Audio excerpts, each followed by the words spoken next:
جی حدیث نمبر ہے 1060۔ ابو ہریرہ رضی اللہ عنہ پاک صلی اللہ علیہ وسلم سے روایت کرتے ہیں کہ آپ نے فرمایا مالدار کا ادائے حق یعنی قرض وغیرہ دینے میں دیر کرنا ظلم ہے، اور جس شخص کو پیچھے لگا دیا جائے کسی مالدار کے تو اسے چاہیے کہ اسے قبول کر لے، یعنی اس کے پیچھے لگ جائے۔ یہاں سے یہ ہے کہ جس نے مالدار ہے اور کسی کا قرض نہیں دے رہا، جان بوجھ کے دیر کر رہا ہے، تو وہ ظلم کر رہا ہے، ٹھیک ہے۔ ہاں یہ الگ بات ہے کہ اس کے پاس سرمایہ نہیں ہے کہ وہ اس کا قرض ادا کر سکے، مجبور ہے، تو اس حالت میں عذر ہے اس کے پاس۔ لیکن اگر وہ مالدار ہے اور قرض ادا کر سکتا ہے، جان بوجھ کر نہیں کر رہا، تو پھر وہ ظلم کر رہا ہے۔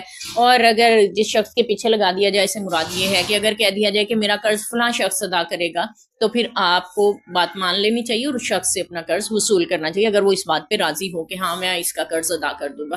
تو اس طرح کیا جا سکتا ہے، یعنی آپ خود اپنا قرض ادا نہیں کر رہے، کسی اور کے ذمہ لگا دیتے ہیں، تو اور وہ شخص یہ ذمہ داری قبول کرے، تو پھر جس نے قرض لینا ہے اس کو چاہیے کہ وہ اس بات پہ راضی ہو اور اس شخص سے قرض وصول کرے جو اسے دینا چاہ رہے، کیونکہ اسے تو اپنا قرض واپس چاہیے نا، اسے اس سے کیا غرض ہے کہ کون دے رہا ہے کون نہیں دے رہا۔ ہاں جی، حضرت سلمہ بن اقوا رضی اللہ عنہ، ان کا تعارف ہم بڑی تفصیل سے پڑھ چکے، تو یہ بہت تیز دوڑنے والے صحابی رسول تھے، اور فرماتے ہیں کہ ایک دن ہم نے پاک صلی اللہ علیہ وسلم کے پاس بیٹھے ہوئے تھے، ایک جنازہ لایا گیا، لوگوں نے عرض کیا اللہ کے رسول آپ اس کی جنازہ پڑھا دیں۔ آپ نے فرمایا کہ اس نے مال چھوڑ، اس پر کچھ قرض ہے؟ لوگوں نے عرض کیا نہیں۔ آپ نے فرمایا کہ اس نے کچھ مال چھوڑا ہے؟ لوگوں نے عرض کیا نہیں۔ پھر آپ نے اس کی نماز جنازہ پڑھا دی۔ پھر اس کے بعد ایک دوسرا جنازہ لایا گیا، یعنی کچھ عرصے بعد کی بات کر رہے ہیں، تو آپ نے اس کی جنازہ پڑھا۔ پھر جب دوسرا لوگوں نے عرض کیا رسول اللہ اس کی بھی جنازہ پڑھا دیں۔ آپ نے فرمایا اس کے کچھ قرض ہیں؟ آپ نے فرمایا ہاں۔ پھر آپ نے فرمایا کہ اس میں کچھ مال چھوڑا؟ لوگوں نے عرض کیا 3 اشرفیاں ہیں، بس آپ نے اس کی نماز جنازہ پڑھا دی۔ پھر تیسرا جنازہ لایا گیا، لوگوں نے عرض کی کہ اس کی بھی نماز جنازہ پڑھا دیں، تو لوگوں نے عرض کیا، آپ نے فرمایا کہ اس نے مال چھوڑا؟ لوگوں نے عرض کیا نہیں۔ آپ نے فرمایا کہ اس پہ قرض ہے؟ لوگوں نے عرض کی 3 اشرفیاں قرض ہے۔ آپ نے فرمایا تم لوگ اپنے دوست کی جنازہ پڑھ لو، آپ نے خود نماز جنازہ نہیں پڑھ۔ آپ نے فرمایا کہ تم لوگ جنازہ پڑھ لو، آپ آگے نہیں بڑھے جنازہ پڑھانے کے لیے، کیونکہ اس کے ذمے قرض تھا اور پیچھے کوئی مال یا ترکہ نہیں تھا جس سے اس کا قرض ادا کیا جا سکتا۔ پہلے جنازہ جو آیا اس کے اوپر نہ تو قرض تھا نہ اس کے پاس کوئی مال تھا۔ دوسرا جنازہ آیا اس کے اوپر قرض تو تھا لیکن مال تھا جس سے ادا کیا جا سکتا تھا، اس لیے آپ نے ان دونوں کے جنازے پڑھا دیے۔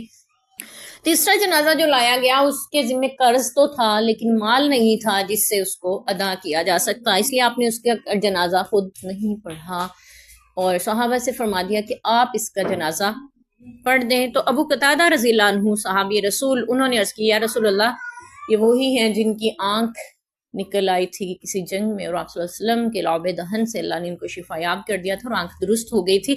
تو فرماتے ہیں کہ انہوں نے عرض کیا رسول اللہ آپ اس کی نماز جنازہ پڑھا دیجئے، اس کا قرض میں ادا کر دوں گا، ٹھیک ہے۔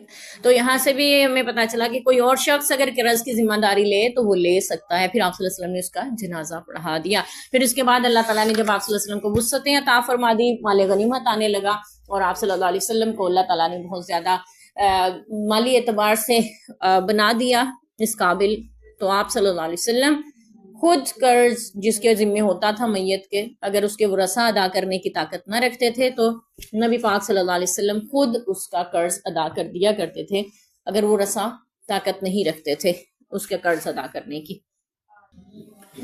حضرت انس بن مالک، حدیث نمبر 122 ہے 62، فرماتے ہیں رسول لوگوں کیا آپ کو معلوم ہے، ان سے پوچھا گیا کیا آپ کو معلوم ہے، رسول اللہ صلی اللہ علیہ وسلم نے فرمایا حلف کی دوستی اسلام میں نہیں ہے، یعنی کوئی قسم معاہدے کے ساتھ ایسا نہیں ہو سکتا کہ اس سے رشتہ داری قائم کی جائے۔